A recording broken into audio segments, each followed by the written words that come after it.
used to appoint market police.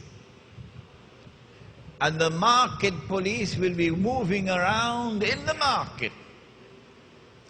And if anyone was caught with money which was not the correct weight or purity, right there in the market you would be tried, right there in the market you would be sentenced, right there in the market you would be punished. The State University of New York, in a place called Binghamton, is famous for scholars who have distinguished themselves in the study of the free and the fair market. And they have come to the conclusion that the last free and fair market that the world ever experienced was the market of the Ottoman Islamic Empire.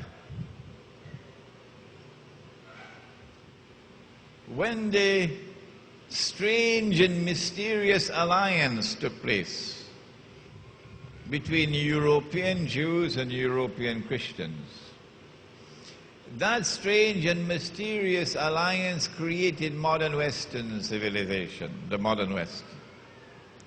And the modern West then proceeded to attack money, to corrupt money, to destroy real money, and to substitute it and replace it with artificial money, bogus, fraudulent money that was totally and utterly haram.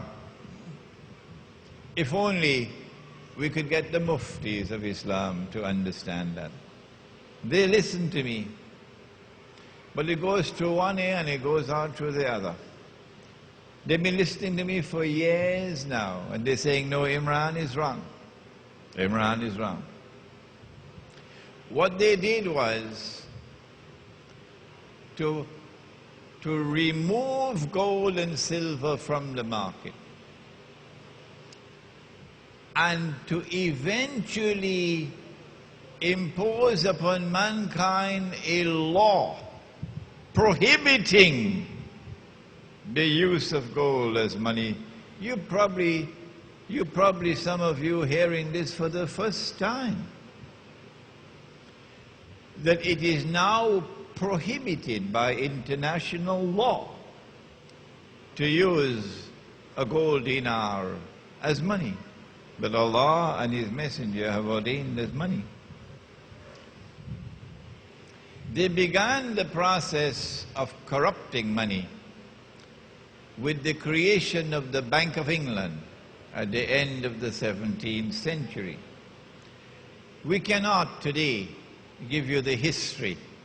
It's a very interesting history of the stages through which they went through, but Dajjal works carefully, inch by inch. And he does not want your eyes to open to understand what he is doing. So he eventually gave you television that will put you to sleep. The process commenced with the creation of the Bank of England. And England issuing paper currencies. The paper currency was supposed to be redeemable in gold. Redeemable meaning you could take your paper to the bank and the bank will give you the gold, redeemable. But you are setting up people to rip them off, because you issue more paper than you have gold. And when they realize that and they rush to get back their gold, all fall down. And so they are ripped off. And this happened within a few years of the creation of the Bank of England.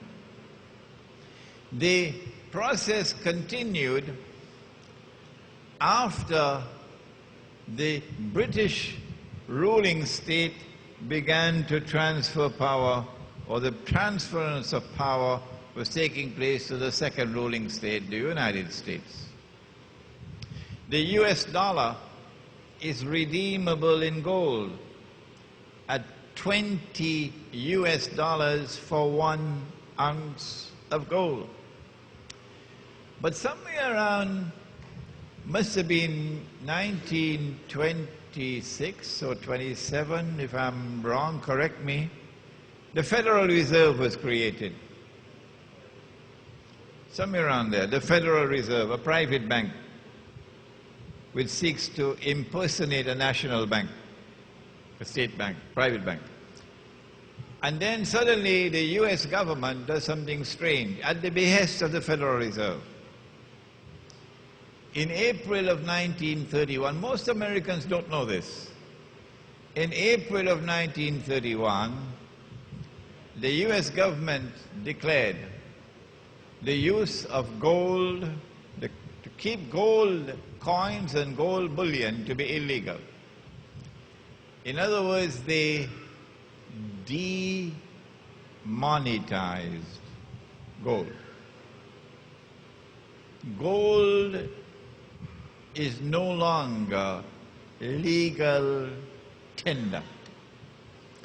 And if you're caught with gold after a certain date, if you do not hand it over to the government, meaning to the Federal Reserve, who will give you $20 to each gold coin that you give them, 1 ounce of gold.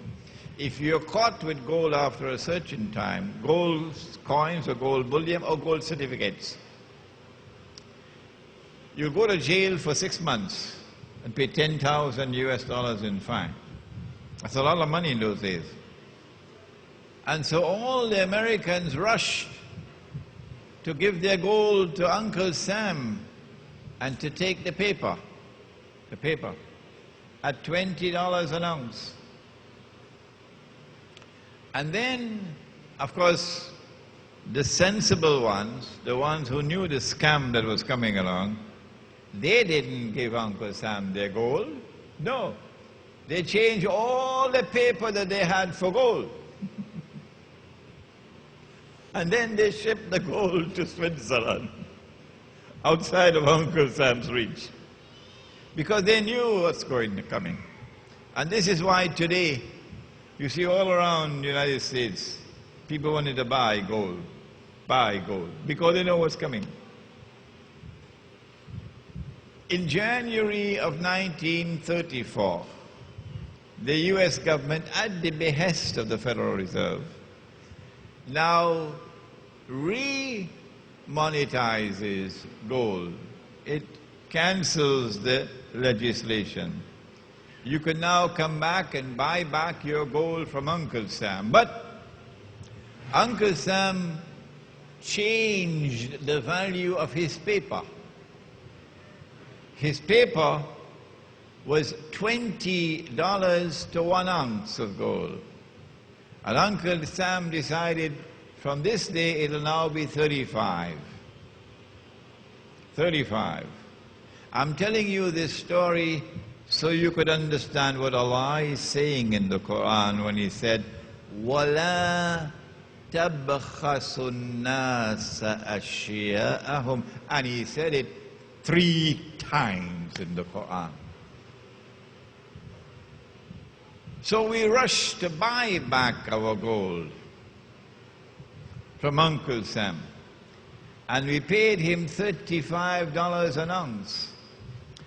After the American people had bought back their gold, Uncle Sam was left with 41% of the wealth of the country in his pocket. By the simple expedient of devaluing the money, by the simple expedient of devaluing the paper, the American government ripped off the American people to the tune of 41% of their wealth.